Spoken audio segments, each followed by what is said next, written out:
ইপিনে ভোট চুৰিক লৈ পুনৰ সৰব হৈছে ৰাহুল গান্ধী। প্ৰধানমন্ত্ৰীক পোনপটীয়াকৈ সমালোচনাত টাৰ্গেট কৰি ল'লে ৰাহুলে। ৰাহুল গান্ধীৰ বিস্ফোৰক অভিযোগ, য'ত ভুৱা ভোটাৰ তাতকে বিজেপি জয়ী হৈছে। প্ৰধানমন্ত্ৰী ভোট চুৰি আমি ধৰা পেলালো, এয়া সংবিধানৰ ওপৰত আক্ৰমণ, এই বুলি বিহাৰত সৰব হৈছে ৰাহুল গান্ধী। প্ৰধানমন্ত্ৰী ভোট চোৰ, ৰাহুল গান্ধীৰ মন্তব্য। পুংখানাপুংখ তদন্তৰে ভোট চোৰ ৰাহুললৈ অনাত দাবী কৰিছে ৰাহুলে।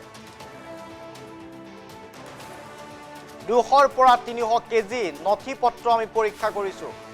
এটা বিধানসভাত 1 লাখ ভুৱা ভোটাৰ আমি ধৰা পেলাইছো। ভুৱা ভোটাৰ থকা সমষ্টিতে বিজেপি জয়ী হৈছে। প্ৰধানমন্ত্ৰীক চোৰ বুলি কোৱাৰ পিছতো নীৰৱ কিয়? প্ৰধানমন্ত্ৰীৰ ভোট চুৰিক আমি ধৰা পেলালো।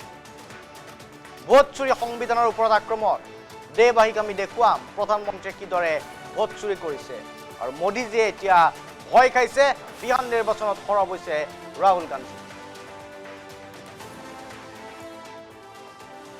My father's centenary.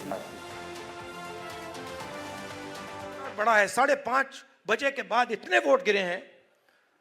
हमें आप कैमरा दिखाइए, वीडियो कैमरा दिखाइए, वीडियो फीड दिखाइए। कहते नहीं, हम नहीं दिखाएंगे। और 45 दिन के अंदर वीडियो फीड को डिस्ट्रॉय कर देते हैं। फिर हमने कर्नाटक में अपनी टीम से कहा कि देखिए, आप एक लोकसभा चुनिए और उसमें गहराई से देखिए, मैग्नीफाइंग ग्लास को लेके हर पेज को देखिए और बताइए यहां पे हुआ क्या। इलेक्शन कमीशन हमें इलेक्ट्रॉनिक वोटर लिस्ट नहीं देती, तो 8-10 फुट ऊंची बोरी कागजों की, 200-300 किलो की,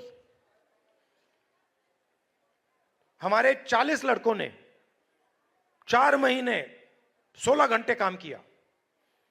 वोटर लिस्ट में एक फोटो को लाखों फोटो से मिलाया, एक नाम को लाखों नामों से मिलाया, एक एड्रेस को बाकी एड्रेसेस से मिलाया, और सच्चाई निकली। सच्चाई क्या थी? सच्चाई थी कि 7 सीटें हैं बेंगलोर सेंट्रल में,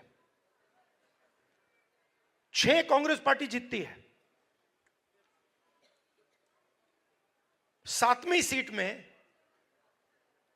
एक विधानसभा में 1 लाख फर्जी वोटर, 1 लाख।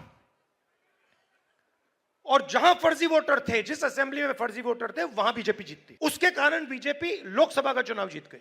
अगर मैंने आपसे कहा कि आप चोर हो, और अगर आपने चोरी नहीं की, तो आप क्या करोगे? सबसे पहले आप कहोगे, खबरदार, तुम्हें मुझे चोर बुलाया, बोलोगे ना? ठीक है। अगर आपने चोरी की होती और मैंने कहा चोर हो, तो आप चुप बैठोगे? क्यों नहीं बैठेगा? अगर चोरी की है और मैं कहूंगा चोरी की है, बिल्कुल चुप हो जाएगा, एक शब्द नहीं बोलेगा। अगर मैं आरोप लगा रहा हूं प्रधानमंत्री पे हर रोज कि तुम वोट चोर हो, प्रधानमंत्री चुप क्यों है? प्रधानमंत्री एक शब्द क्यों नहीं बोल रहा? क्योंकि प्रधानमंत्री वोट चोर है और वो जानता है कि हमने उसको पकड़ लिया है।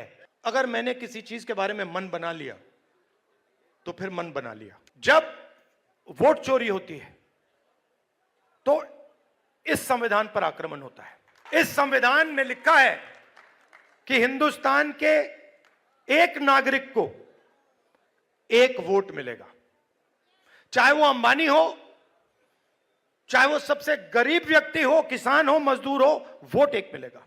माधवापुरा में एक व्यक्ति का नाम 4-5 बार वोटर लिस्ट पे आता है। यह संविधान पर आक्रमण है, और यह हम नहीं सहेंगे। माधवापुरा में नहीं रुकेगा वो। हम आपको दिखाएंगे, देश को दिखाएंगे। मोदी जी, मैं आपको बता रहा हूं, मोदी जी डरे हुए हैं, क्योंकि मोदी जी को बात समझ आ गई है कि अब चोरी पकड़ी गई है और अब वो भाग नहीं सकते हैं। हम आपको दिखाएंगे कि सिर्फ माधवपुरा में चोरी नहीं हुई है, लोकसभा में चोरी हुई है, हरियाणा में चोरी हुई है, महाराष्ट्र में चोरी हुई है, मध्य प्रदेश में चोरी हुई है, और अब ये बिहार में चोरी करने की कोशिश कर रहे हैं। और बिहार की जनता ने इनको हिला के रख दिया है।